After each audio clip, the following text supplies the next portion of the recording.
paid by the state government, state of Pennsylvania, for your financial loss. They would be paid for their financial loss.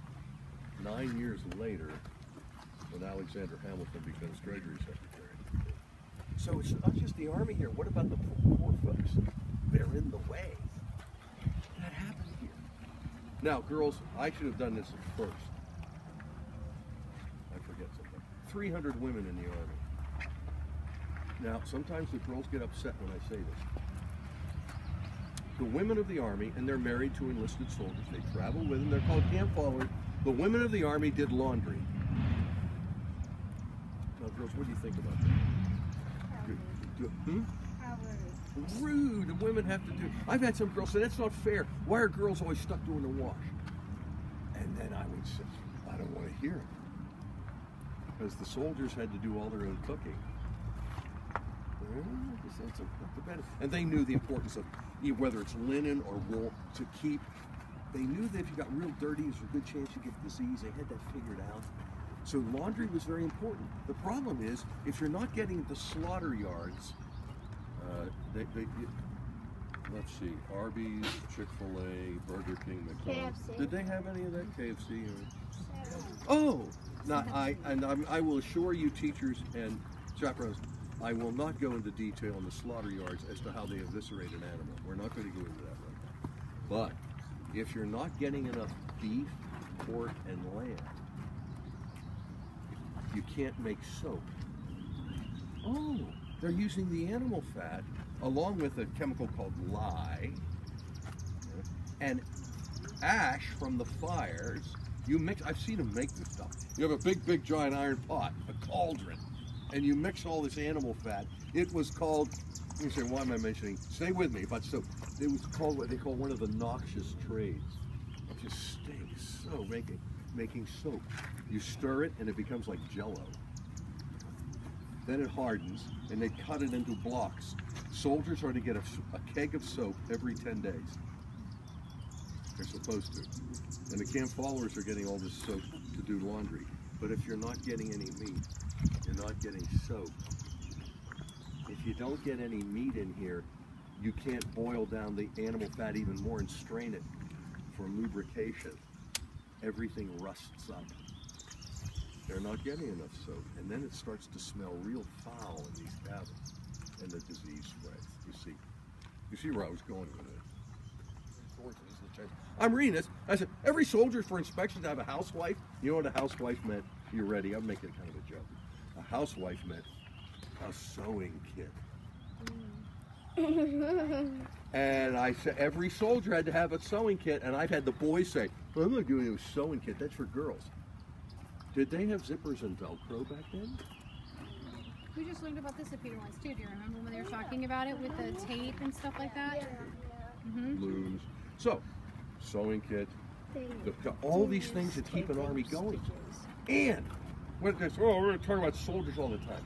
Girls, you would also assist, the women of the army would assist with what's called whetstones, honing stones, and grinding stones.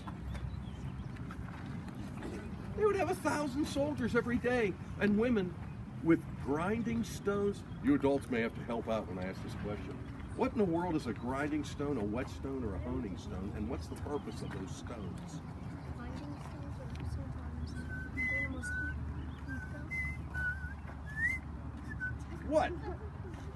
A whetstone is for grinding. This is what they do with boxing. The hatchets. This isn't real exciting. They would all die if they don't have sharpened tools.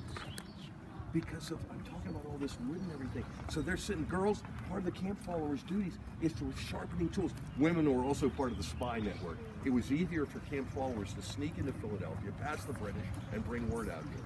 Sometimes nursing. Okay. So that's saying something. It's a crime. Okay, before we go over to the carriage house in the shade, right away, isn't it nice that they tell you in capital letters the person being shown here? Yeah. Now, some people will tell you, well, let me put it in the form of a question. Did they have photography back then? No. Oh, no, wait a minute. Some of you aren't sure. I'll ask again. Did they have photography back then? You are correct. They did not have photography. So, list what? Oh, helicopter. Hey, did they have helicopters back at that time? Yeah. I had a fifth grader ask me once if Washington's Army had aerial reconnaissance. No, that's later. Much later.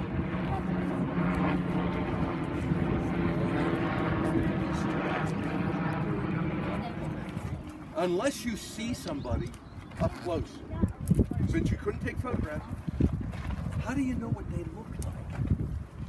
Yeah. Yes. Painting. You know what? There were some great artists then. I don't know how they did it. You ever wonder how with oil or watercolors on a canvas, they can capture someone's image? That is such an incredible skill. They could paint it, right?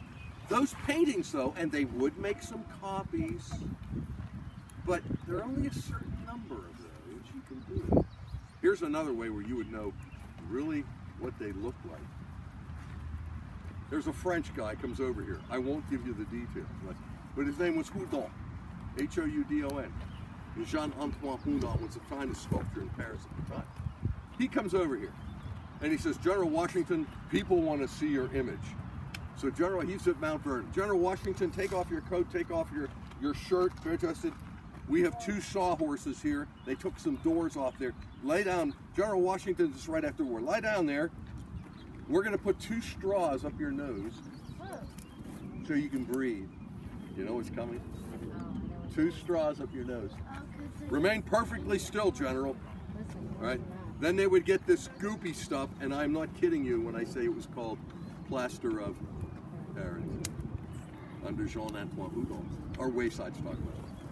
And you gotta lie still. They put this goopy stuff all over his face, and they press it in it's dripping. They pay, especially around all the angles of the face. It starts to harden, and he's breathing through the General, don't move, lie still there. And they have to wait about 12 minutes as this hardens up. Then very carefully, it starts to harden. They remove it. Okay, and they would make a mold out of this as a reverse as to what he looked like. Asked about that stick. Yes, that's a walking stick. When you hold, if you're a gentleman but no longer a military commander, it was fashionable to have a walking stick. Well, wait a minute, he is a general, but the war's over. He's still in a uniform as a general, but he's now showing, I'm a civilian. And General Washington, you guys can pick up on this later. General Washington, though, he's not wearing his sword. If you look carefully, you see the sword has been taken off, and it's been put on top of, the leather thing holding it. You see those rods there, or this thing, like a bunch of sticks there together? There are 13 of those rods. 13. I wonder why there are 13 of those around the body. What would the 13 stand?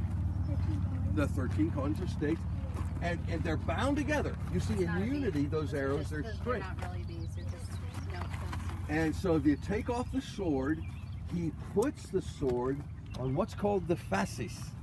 F-A-C, our word fascist, I'll leave that alone. That comes from that in the Latin. So you've got this bundle of rods. It's the picture of the government at the time, like in ancient Rome. Cincinnatus. You're in a perfect spot. Nobody move. Ready? 1, 2, 3.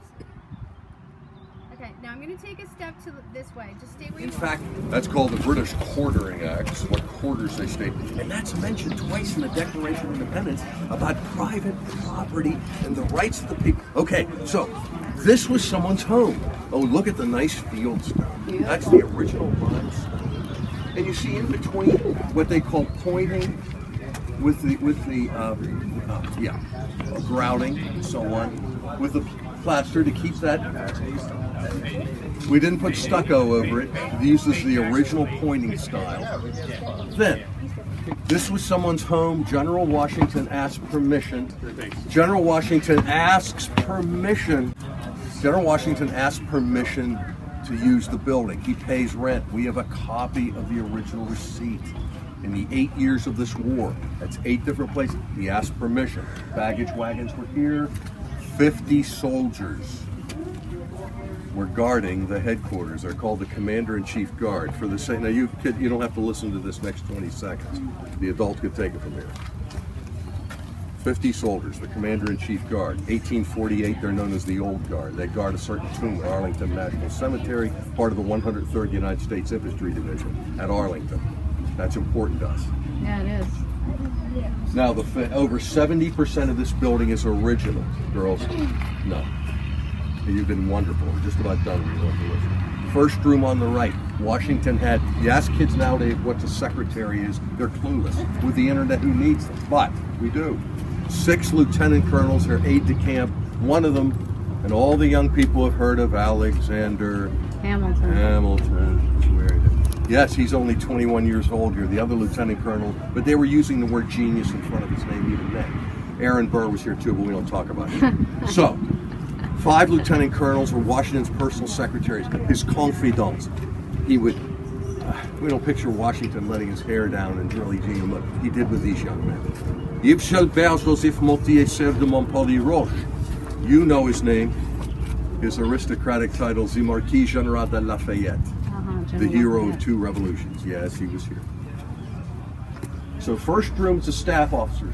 Next room is Washington's office. He was 6'3", by the way, about 215 pounds. Very tough physically. Lincoln had him by 1 inch when they're talking about tall. Yeah, very tall. Hold the original pine railing when you go upstairs. There's a rule. No crawling and no running. You walk. Hold the original pine railing. 3 rooms for sleeping. First on the left, used by the General and Martha Washington. Lady Washington, as they called her, she arrived here on February 9th in time to celebrate her husband's 46th birthday. Don't be surprised that Martha Washington came all the way from Mount Vernon. She stays here for 3 months. She visits all 8 winter encampments. He would, when they got into a winter encampment, he would send for her. She would come by military escort by wagon up to the different winter sites. Guess who's running Mount Vernon? All 5,000 acres while he's gone for 8 years. She is. Supposedly the overseers? No, she calls the shots. She was very tough and she was very able. And she didn't brook any nonsense either. Pardon the pun, but then later she makes a magnificent first lady of the land. Washington bedroom, 2 guest room. Then you come down, out through the breezeway or dog trot into the kitchen. Does that help with this? That fireplace. Marble. That's really nice. That Yeah. been... Nicer than mine for sure. One part of the room is staff, so. Guest bedroom. Just a little couple spots. Wow. Whose was this room? Small, but it's not like impossibly small. No, You know what I it's mean? not. Alright, so we're not going up there, buddy. The 3rd floor is not open. Nope, we don't open there. What? Did you going down the stairs? They're Going officially up the going to be stairs when you hungry were now. going when the... That was true.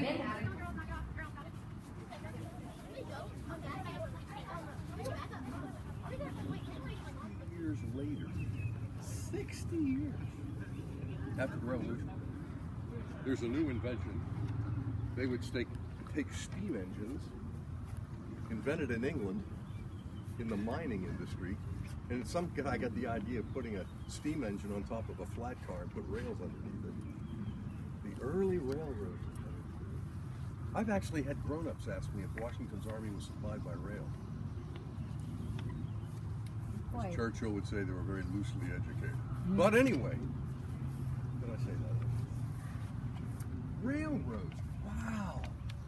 That means it's a lot faster for people to get around, right? This years later, but this was one of the most famous railroads in the history of American transportation. If you've ever been forced to play the board game Monopoly,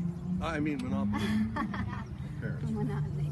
I mean, boring. One of the railroads is the old Reading line. Have you ever played the game Boring? 1837, but that's years later. Finally, about that. This was the first state park in Pennsylvania, 1895. 1895. People were coming here by the tens of thousands. Not in cars. They didn't have automobiles. How would you get here?